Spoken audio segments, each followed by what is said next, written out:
दोस्तों, चीन ने म्यांमार से लेकर श्रीलंका के हम्बनटोटा तक भारत को घेरने की स्ट्रिंग ऑफ पर्ल्स की नीति को मजबूत कर लिया है। इसके जवाब में भारत नेकलेस ऑफ डायमंड्स के जरिए ड्रैगन को करारा जवाब देने की तैयारी में है। भारतीय समुद्री शिकारी P8I अफ्रीका के पास स्थित रीयूनियन द्वीप पहुंचा है। यानी कि दोस्तों, चीन भारत को जिस स्ट्रिंग ऑफ पर्ल्स से घेरने की तैयारी कर रहा है, उसके एक्शन में भारत ने चल दिया है ये इतना बड़ा प्लान। नेकलेस ऑफ डायमंड जो है भारत का, उससे चीन को मुंह तोड़ जवाब दे रहा है। इसके बारे में दोस्तों आज आपको डिटेल में समझाएंगे, लेकिन दोस्तों हम अपना वीडियो शुरू करें इससे पहले सरहद पर खड़े हमारे भारतीय जवानों की हौसला अफजाई के लिए कमेंट बॉक्स में जय जवान और जय हिंद जरूर लिखें। तो दोस्तों, भारत और चीन के बीच हिंद महासागर अब पिछले 10 वर्षों में टकराव का नया केंद्र बनता जा रहा है। चीनी नौसेना की युद्धपोत मलक्का स्ट्रेट के रास्ते अफ्रीका के जिबूती स्थित नेवल बेस तक गश्त लगा रहे हैं। यही नहीं, चीनी जासूसी जहाज और पनडुब्बियां लगातार हिंद महासागर में टोह लेने के लिए आ रही हैं। चीन ने दुनिया पर राज करने के लिए सबसे बड़ी नौसेना बना ली है। यही नहीं दोस्तों, चीनी जासूसी जहाज लगातार हिंद महासागर में टोह की फिराक में आ रहे हैं। पीएलए की पनडुब्बियों का हिंद महासागर का दौरा भी तेज हो गया है। विशेषज्ञों का कहना है कि चीन अपनी स्ट्रिंग ऑफ पर्ल्स की नीति के तहत हिंद महासागर में भारत की घेरेबंदी करने में जुट गया है।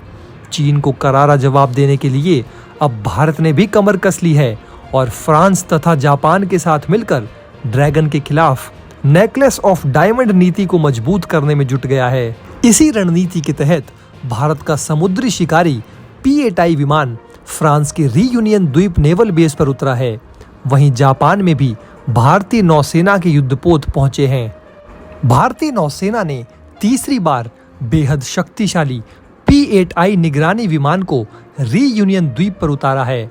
भारत ने ये कदम ऐसे समय पर उठाया है जब चीन ने पश्चिमी हिंद महासागर में अपनी मौजूदगी को काफी बढ़ा लिया है। कहा तो ये भी जा रहा है कि चीन अफ्रीका में एक और नेवल बेस बनाने जा रहा है। इससे पहले साल 2020 में भारतीय नौसेना ने अपने इस शिकारी को रीयूनियन द्वीप पर उतारा था। यही नहीं, भारतीय विमान ने इस इलाके में तैनात फ्रांस के युद्धपोतों के साथ मिलकर सर्विलांस का काम किया था। भारत ने इस विमान को ऐसे समय पर रीयूनियन भेजा है जब भारत ने पहले त्रिपक्षीय नौसैनिक अभ्यास को 2 पूर्व अफ्रीकी देशों तंजानिया और मोजाम्बिक के साथ मिलकर अंजाम दिया है। ये अभ्यास पश्चिमी हिंद महासागर में अफ्रीका महाद्वीपों के पूर्वी तट पर अंजाम दिया जाएगा।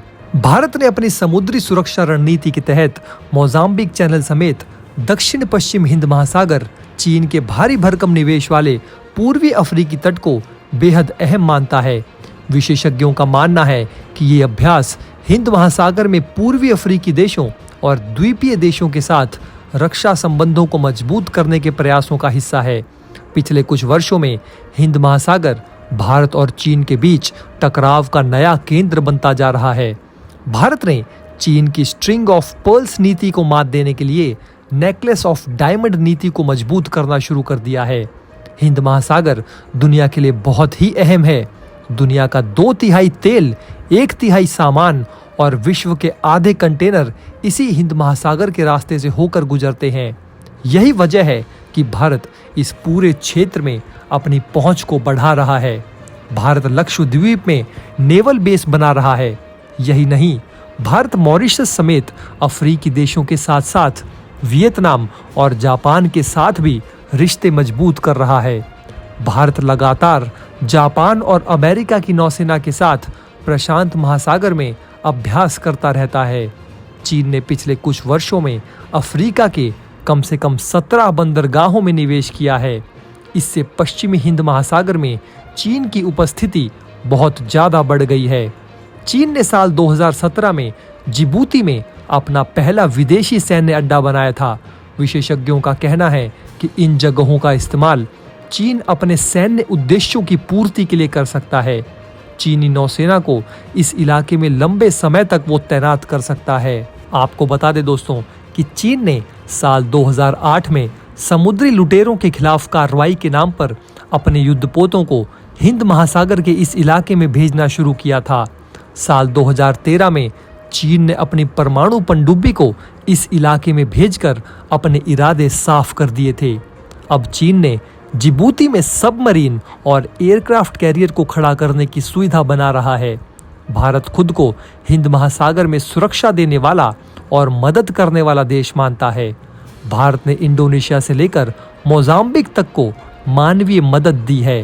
भारत ने पश्चिमी हिंद महासागर के द्वीपीय देशों के साथ करीबी रक्षा संबंध बनाए हैं। भारत मॉरिशस के अगालेगा द्वीप में सैन्य ठिकाना बना रहा है, जो जून 2023 तक बनकर तैयार हो जाएगा। इस अड्डे पर 3000 मीटर लंबा रनवे भी होगा। इससे भारत इस इलाके में चीन को करारा जवाब दे सकेगा। भारत अपने समुद्री शिकारी P-8I विमान को तैनात कर सकेगा। भारत पहले ही फ्रांस के रीयूनियन, जापान और अमेरिका के विभिन्न सैन्य अड्डों के लिए करार कर चुका है। भारत चीन की पनडुब्बियों का शिकार करने के लिए बड़े पैमाने पर अमेरिका से P-8I विमान खरीद रहा है। बेल्ट और रोड इनिशिएटिव के बहाने अपनी आर्थिक दादागिरी और रणनीतिक मोर्चेबंदी के चीनी खेल की कलई अब खुलने लगी है। एक एक करके बंदरगाह और ठिकाने बनाने के ड्रैगन के दाव के खिलाफ हिंद महासागर क्षेत्र में चुनौती भी मजबूत हो रही है। चीन ने बीते एक दशक में भारत को दक्षिण एशिया तक सीमित करने और उसकी घेराबंदी के लिए रणनीतिक ठिकाने बनाने के लिए नई दिल्ली ने भी बीते कुछ दिनों में मुकाबले के लिए अपनी एक्ट ईस्ट नीति में सामरिक समझौतों के सहारे लामबंदी चुस्त की है। यानी चीन की स्ट्रिंग ऑफ पर्ल से मुकाबले को भारत ने भी बीजिंग के गले के लिए डायमंड ऑफ नेकलेस तैयार कर लिया है। एशिया के अखाड़े में अपने सबसे प्रतिस्पर्धी भारत को घेरने के लिए चीन ने बीते कुछ सालों में अपने हिंद महासागर क्षेत्र में अपने रणनीतिक ठिकानों की एक श्रृंखला खड़ी कर दी। इसमें पाकिस्तान के ग्वादर, म्यांमार में सिटवे, श्रीलंका के हम्बनटोटा, बांग्लादेश में चटगांव जैसे बंदरगाहों और द्वीप राष्ट्र मालदीव में अपने ठिकाने बनाए हैं। कहने को तो चीन इन ठिकानों को हिंद महासागर से गुजरने वाले अपने समुद्री कारोबार की हिफाजत की जरूरत बताता है, लेकिन इस बात से इनकार नहीं किया जा सकता कि जिबूती जैसे अफ्रीकी मुल्क में बना उसका सैन्य ठिकाना हिंद महासागर में भारत के लिए फिक्र का सबब जरूर बढ़ाता है। दोस्तों, अगर आप हमारे काम को पसंद करते हैं और हमारी खबरें आपको पसंद आती है तो हमारे इस चैनल को सब्सक्राइब किए बिना बिल्कुल भी मत जाइएगा। हमारे इस उभरते हुए चैनल को सपोर्ट कीजिए और आपका एक एक सब्सक्राइब हमारे लिए बहुत मायने रखता है।